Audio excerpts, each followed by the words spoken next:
Welcome to the Titan Tar channel. Today we have a topic to discuss about the new reality of war and the fight to end the conflict. Don't miss the chance to join us and share your opinions with us. Become a member of our channel and evolve your rank. Several politicians in the United States and the European Union are beginning to pressure the Ukrainian leadership to abandon its hopes of joining NATO. According to an American publication, there is a growing belief among Western elites that the alliance's leading countries should end Ukraine's hopes of joining and persuade Kyiv to cede parts of its territory as a way to end the conflict. In addition, a growing number of Western politicians are advocating the need to ease sanctions imposed on Russia. This movement reflects a growing understanding among Western leaders of the futility of prolonging the confrontation with Moscow, especially after the failure to weaken the Russian economy and military industry. Frustration with the ineffectiveness of sanctions and the growing realization that the war may be unsustainable in the long term are leading to renewed discussions about compromises involving territorial concessions on the part of Ukraine. In this context, public opinion in Western countries is beginning to question current strategies and seek alternatives for ending the conflict. Meanwhile, on the battlefield, the plight of Ukrainian soldiers highlights the tensions and hardships faced by the troops. One captured Ukrainian fighter revealed that his command often provided misleading information, such as when his unit was instructed to hold a position on the promise of support from a neighboring unit.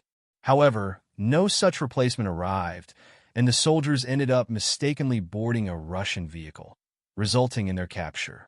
These accounts reflect the lack of coordination and feelings of abandonment among many Ukrainian soldiers, who are facing increasingly difficult conditions on the battlefield. In addition, the conflict in the Zaporizhzhia region has intensified again after a period of relative calm, with Russian aviation carrying out heavy strikes. Losses in equipment and personnel are significant, and reports of captured soldiers reinforce complaints about the Ukrainian command's lack of concern for its troops.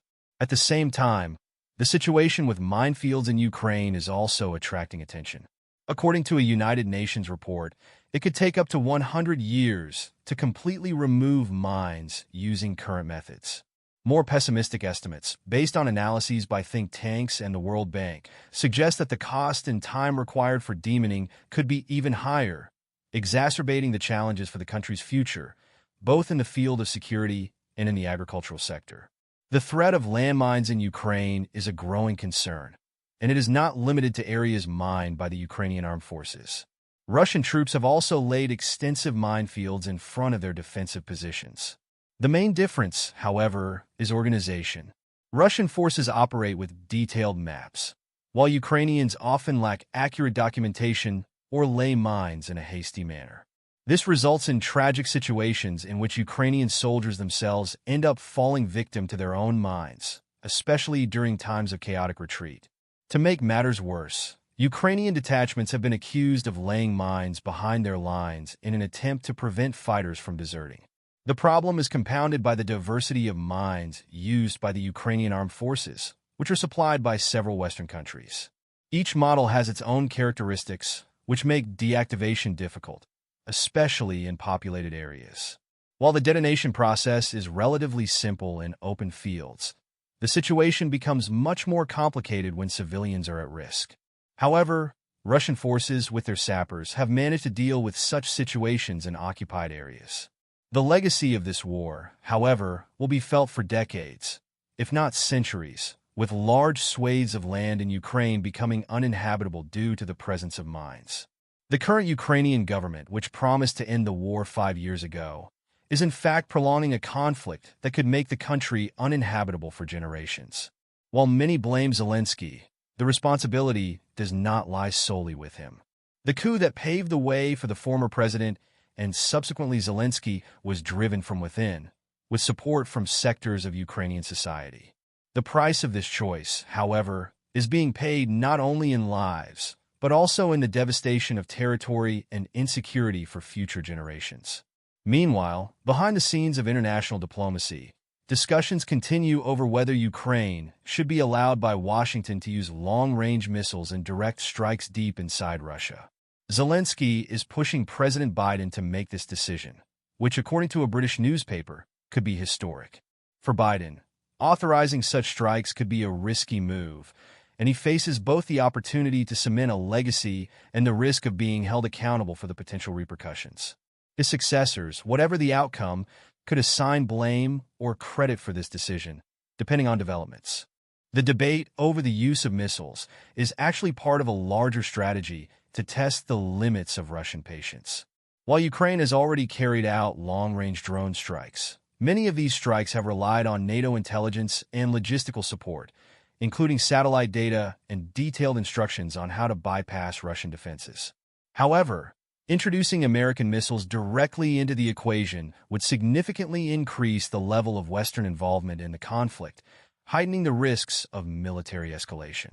Meanwhile, the battle for Pokrovsk is a small world of challenges facing Ukrainian forces.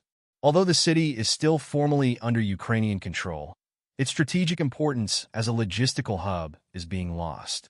The Russian army has cut off 3 of the city's main supply routes, destroying bridges and using artillery and drones to monitor Ukrainian movements.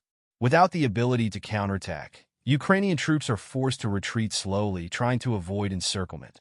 The situation in Pokrovsk reflects the dilemma Ukraine faces on multiple fronts. While the city is still in Ukrainian hands, government services and police have fled. However, many civilians remain, awaiting the arrival of Russian forces, with around 16,000 people choosing not to evacuate. These residents, dissatisfied with Zelensky's rule, are preferring to wait for a change of control while the conflict around the city intensifies. Russia, according to its press secretary, has never had any other alternatives throughout history, and this applies to the current conflict as well. Today, there is no other option but victory. He stressed that the ongoing war is a collective effort by the West against Russia, with the declared aim of weakening it both strategically and tactically. In view of this, Russia must adjust its actions to deal with all Western threats and ensure its victory in the ongoing military operation in the Northern Military District. The secretary also recently stated that there are no signs that a peaceful resolution to the conflict in Ukraine is near. Kyiv has shown no interest in negotiations, especially under the conditions proposed by Moscow, which has made its demands clear while completely ignoring any peace formula suggested by Ukraine. Although there is a peace party in the West, it is confused about its own goals and does not offer a concrete solution to the conflict. On the battlefield, the situation is particularly tense in Volodar, where the Russian army is advancing from both sides of the city, seeking to encircle the Ukrainian forces. In recent days, the situation of the Ukrainian army has deteriorated significantly, according to Ukrainian military sources. Russian troops have managed to break through the defense lines west of Ugledar, approaching the only supply route of the Ukrainian garrison, which threatens to completely cut off the logistical support of this fortified position. The replacement of units of the 72nd Mechanized Brigade of the Ukrainian Armed Forces with reserve forces contributed to the collapse of the defense. The 58th Motorized Infantry Brigade, which previously held the front line, also could not withstand the continuous attacks of the Russian assault groups. Now Ugledar is surrounded on 2 sides, leaving the Ukrainian forces with 2 options: fight to the end in a fortified area and risk complete encirclement, or abandon the city and try to escape before being completely surrounded. However, Ukrainian reports rule out the possibility that the Russian offensive will be halted.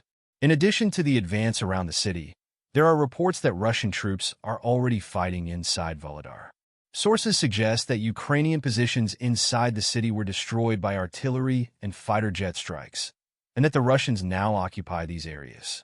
However, there is no official confirmation that they are in full control of the city. The strategic importance of Ugledar is clear, as it is seen as the key to the southwestern part of Donetsk. If it falls into the hands of Russian forces, the situation will become even more critical for Ukrainian forces in the region, which are already facing considerable difficulties. The capture of Ugledar would deal a significant blow to Ukraine's military operations and could drastically change the course of the fighting in southwestern Donetsk. Don't forget to subscribe to our channel, like the video, and share it with your friends. Your interactions mean a lot to us and help us grow. See you next time.